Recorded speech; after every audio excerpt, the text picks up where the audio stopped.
Aha, we're in another... Exit. Right. Exit. There we go. Right, hi guys.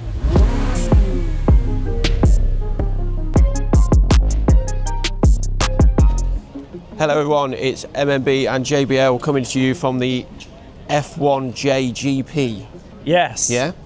Yes, we've covered the media day today. We've spoken, obviously the main talking point has been Red Bull. Shall we walk and talk? We shall. It's been Red Bull. Liam Lawson's gone to RB, Yuki Tsunoda's in the Red Bull for this weekend, JBL in Suzuka, his home race. Everyone's been talking about it today, haven't they? Yeah, I mean, they were the star attractions in the press conference, or press conferences, should I say. Essentially batting away various questions about the move, all the ramifications, their futures, that kind of thing. And it was interesting because I thought Lawson was relatively, his tail wasn't between his legs, let's say. He was relatively defiant. He said, obviously, you know, it's not a situation he wanted. He didn't want it to happen so soon. But he sees this as an opportunity to get back to where he wants to be. And, you know, that's the way he's got to look at it. He's got to be pragmatic about the situation. And obviously, Yuki, absolutely delighted to be able to do this at his home race with Red Bull. So I'm excited to see what he can do, to be honest with you. I don't know what you made of their various interviews and questions and whatnot. Well, for me, it was a lot more about what the other drivers were saying. It's one of those days where there's a question that's asked to everyone. A question that's put to everyone was, what do you think about Liam? How will it suit Yuki? Everyone kind of said, you know, Liam's still in F1. He's not lost. He's not fallen off the grid. He's still considered one of the best 20 drivers in the world. He's still got a seat. He's back, like you said, a comfortable team. They welcomed him back today, didn't they? They said, we've missed you and all that kind of thing.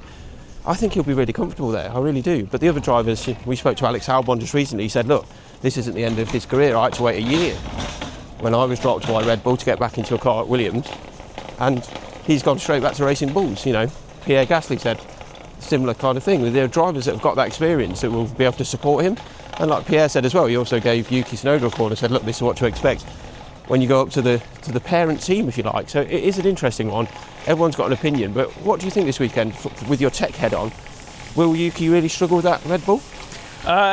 It all depends about how he gets dialed into the car. It all depends if he can get on top of, let's say, its less desirable qualities. It is very on the nose, that Red Bull, and he's really going to have to work hard to essentially understand that and understand where he needs to go with it, what he needs to do to get the best out of it. That's something that Max understands, and I did ask him whether he would be tapping into what Max was going to say about the car. He gave short shrift, I think. He did give short shrift. He said something along the lines of, you know, even if I tapped him on the shoulder and asked, he'd probably not tell me the right thing. So he feels like he's got to do this himself.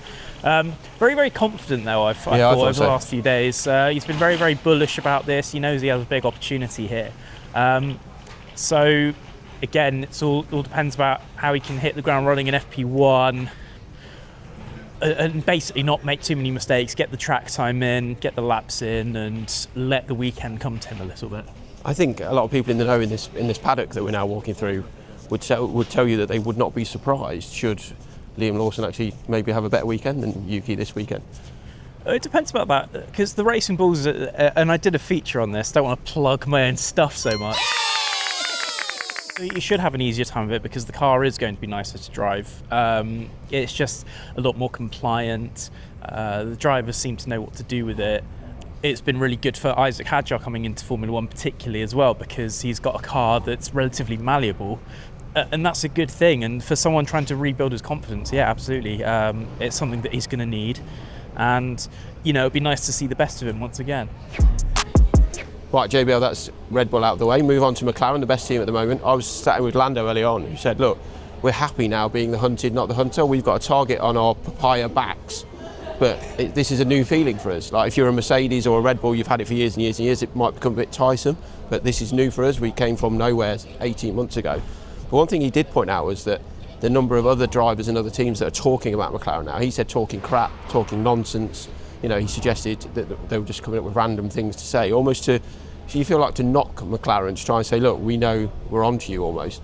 Do you think, I suppose my question to you is, do you think like Lando, do you think the team have got the shoulders to carry those kind of comments, to carry that pressure?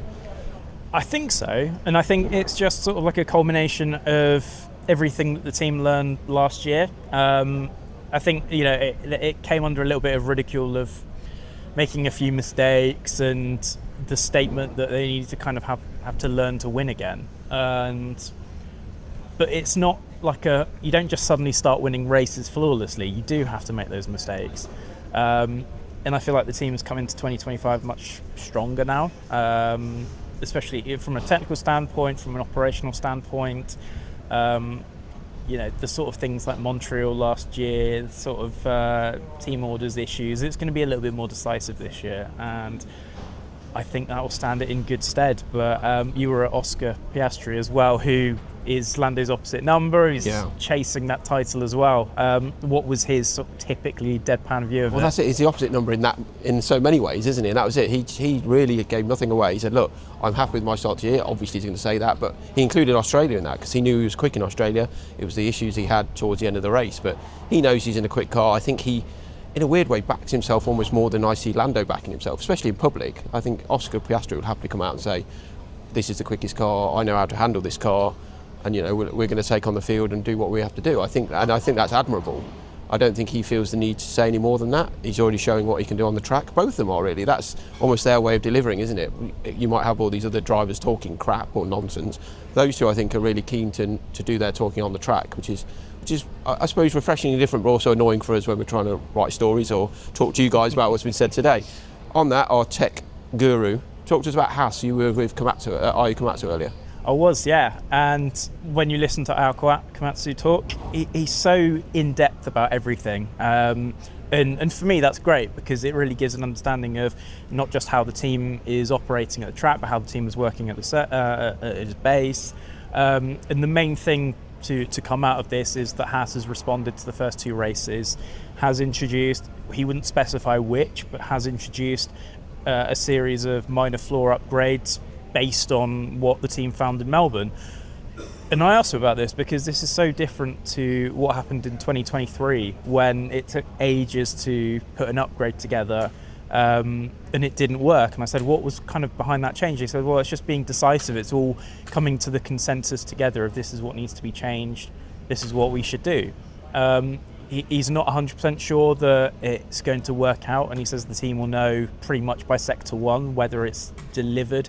The issue being high-speed aero oscillations induced by, bumps in the circuit, the fact that it's just a little bit unstable in the high speed. Actually, its speed in the high speed is quite good, and it can manage the oscillation to a certain degree. But when there is a bump, that triggers the car to bounce, and it's really, really hard to get it back from that point. So they looked at the floor, said, okay, this was perhaps the part that was weakest, the part that was perhaps a little bit sensitive, and so that's why they've gone back through it. That's why they've made a few changes. Again, not 100% sure if they'll work, but what they did do was they essentially designed it, built it, and shipped it off, and then tested it in the wind tunnel to validate it. That's how tight turnaround it's been. So we'll find out in practice whether they're going forward. And now we're in another location. And to segue into our final talking point, MMB, you were speaking to Alex Albon at Williams after a slightly delayed media session because I'd queued up for his first one. We were sat in the hospitality, nowhere to be seen. Turned up a little bit later. What did he have to say? 5 hours later, I believe. Yes. Yeah. He was really interesting, actually. He spoke about two things in particular. He spoke about, as we already mentioned, the Liam Lawson situation. He's been through that. He's lived that. He was really good. He said, look, I understand it. Liam can't let it destroy him. It won't destroy him. Look at what Albon's done since. Look at what Gasly's done since. Doesn't mean it's the end of his F1 career. And it is true, isn't it? You've got to look at it like that. But also he spoke a lot about the potential for a Thai Grand Prix. We saw he went to meet the Thai PM and they had what he said were good talks. He wouldn't give any information about what the circuit would look like.